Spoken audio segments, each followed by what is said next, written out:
زمانی کردی دی قیمت جرا هیا بس آوایان تی پیشکش کردن یا جی تی پرورده کردن یا جی تی فیر کردن یک کورسین آفلاینن او جی دو بشن کورسین کوملاین کل کوملاین تین داین و کورسین کل دبستان فرمین این آلمانان تین داین دویم شیوه کورسین آنلاینن او جی آلیه کوملاین با آوایی که آنلاین تی پیشکش کردن اف دیمانه کی فیر کردن زمان کردی آوای آنلاینن و نهال سر اکران روداوی دبینن کورسین زانینگاه هنجی هنه لزانینگاه آلمانیا او کورسینا پیشکش کردن نهال آلمانیا لپنج زانینگاه درسین کردی درسین زمان کردی تینا داین ادی مامستین کردی جی بگمان چی بونه با آوایی که اکادمیک زمان کردی هم جبو کردان هم جبو آلمانان پیشکش دکن یک جو پسپورین زمان کردی ماموستین زمان کردی آلمانیا کو گلکی چالاکه محمد کلشه خو گلکی به مسئله کردی را مجول دکه یعنی اوج آلمانیا باجار گوتینگن ها میوانی منه کاک محمد بخیراتی براستی کیف منته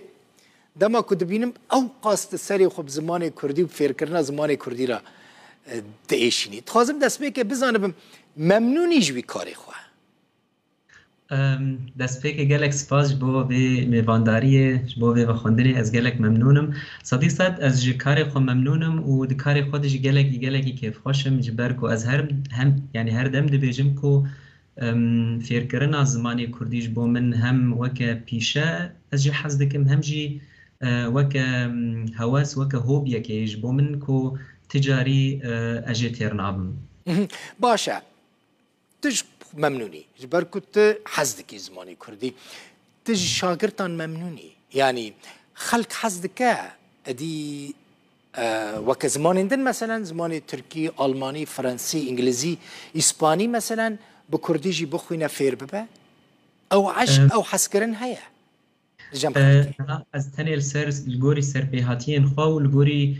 کورس و یعنی خلین من یه زمانی کردین آنلاین از داخلم هجماره که گله کی مزن لجمن خواندکار هن دریا کومله روناک و یکیتیا مامستین کردره و از گله کی ج خواندکارین خو ممنونم براستی هجماره که گله کی مزن لجمن خواندکار هن 4 کورسین زاروکان هن تمنین جدا 4 کورس یعنی 4 خلین زمانین کردیین مزنان هن به تمنین جدا و هر وها دو کورسین من یه زمانی کردی وک زمانی بیانی جی دو کورس الجمن هنا جروب جوان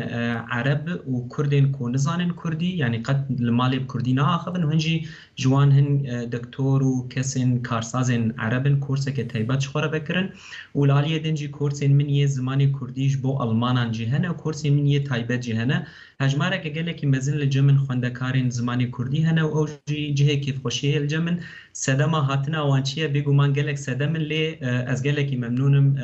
کو هجماره که گلکی مزن یا خوندکارین من هیش خو من گلک دیمن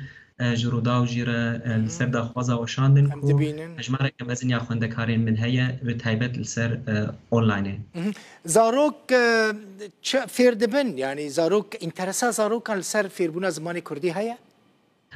صديقات وقت من قلت الجوري سر بهاتيه من قالك هاي اللي أويا كهانة جي بيجومان بمثلين pedagogي ومثلين ديداكتيكي يكو ماموستا تشاوات كاروان كورسان بريفه ببا أنكو هجر بلكي هن كس دماكو أم بتشوف بنيان جي زاروك بن هر دم كيف مج ماموستا يردها جبركو رولا ماموستا فير كرنيت قالك هي ماموستا كاره به لأو هاندان أو حسكرن لجم خنده كاران شي ببا خلاص سركد كورسين زماني كردي ده مالباتن بيجومان والآلية دنجي ماموستا أم بيجن وك گریکا سرکه یجبوکو او کورسانا بریده بچن او خوندکار جوان کورسان حذف بکن او جل سر خوندن و زانبونا یه یانجی یا ماموستت سکنن محمد اف داینا کورسین بشیوه اونلاین متوده کی سرکفتیه؟ صدي گلکی سرکفتیه نها گلک شیوین هنه شیوین نوش بو ام بیجن ای لرنینگ هیا کو از چومه گلک ورکشوپایان جی کورسین کو از خود بیواری دل پیش خم دروجه بیدت کاره اب به شیوه کی نها گلک زانینگه و گلک دبستانین آنلاین هنه و جبو کردی جی دکاره پیش روزه که گلکی باش پیش برکو نها خندکاری من نتنیج آلمانیای هنه ج امریکای هنه ج ام بیجن ج روجاوای کردستانی بخواه خواندکاری من هنه ج روجلاتی کردستانی هنه ج سوئیسرای هنه ج نمسای هنه ج گلک ولاتان خواندکاری من هنه کو افتیوی معنی یان جی تیوی واتی کو فیرکرنا دریا آنلاین را در فتک گلکی باشه دما کو ماموسته جوان تکنیک نو فهم بکه و چاوانیا بریو برنا کورسان دریا آنلاین را بگومان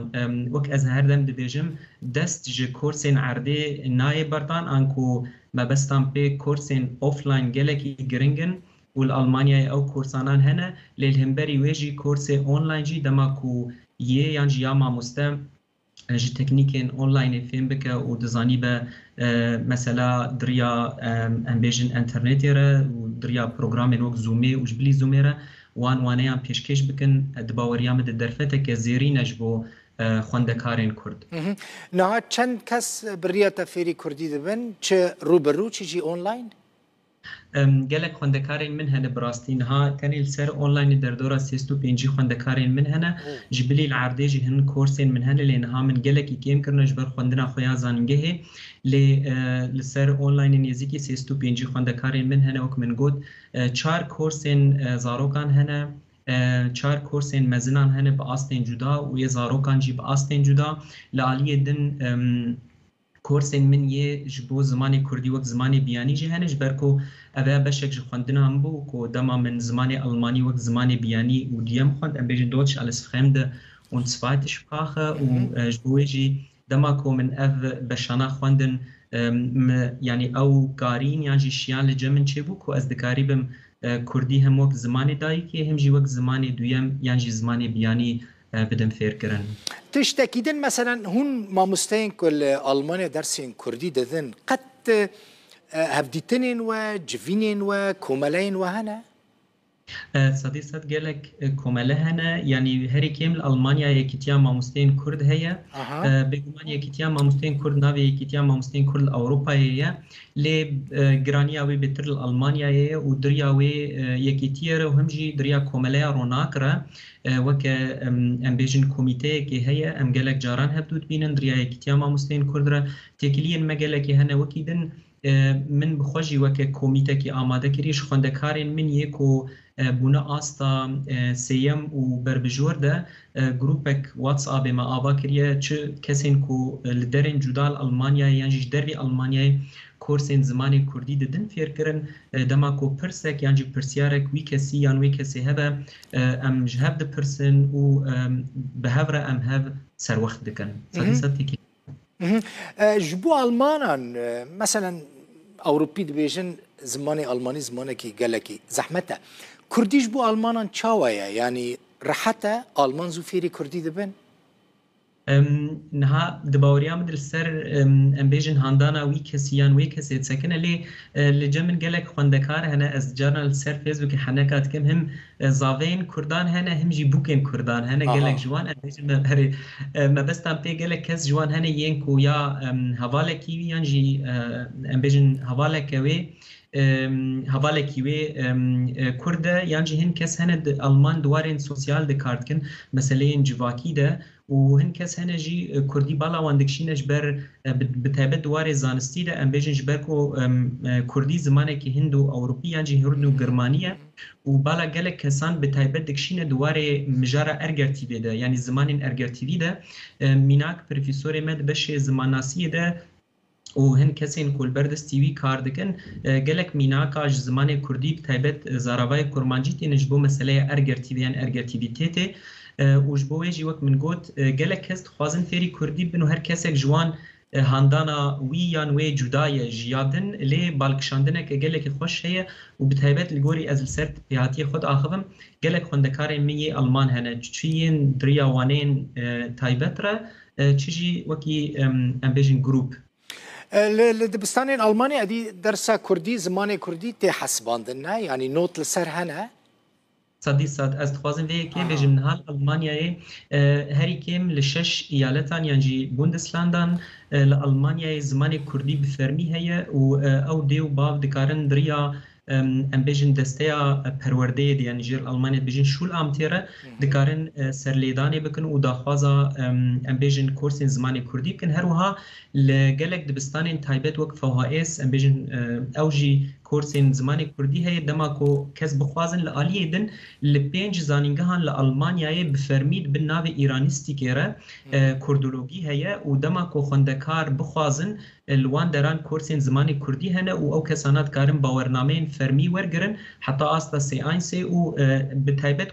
كرمانجي و سوراني هر دو گلكي خورتن لهند وران زازاكي جي خورتل السريه بروفيسور يانجي يا بروفيسور تسكنه كا جرانيا وي كسي يانجي وي كسي سيرچيه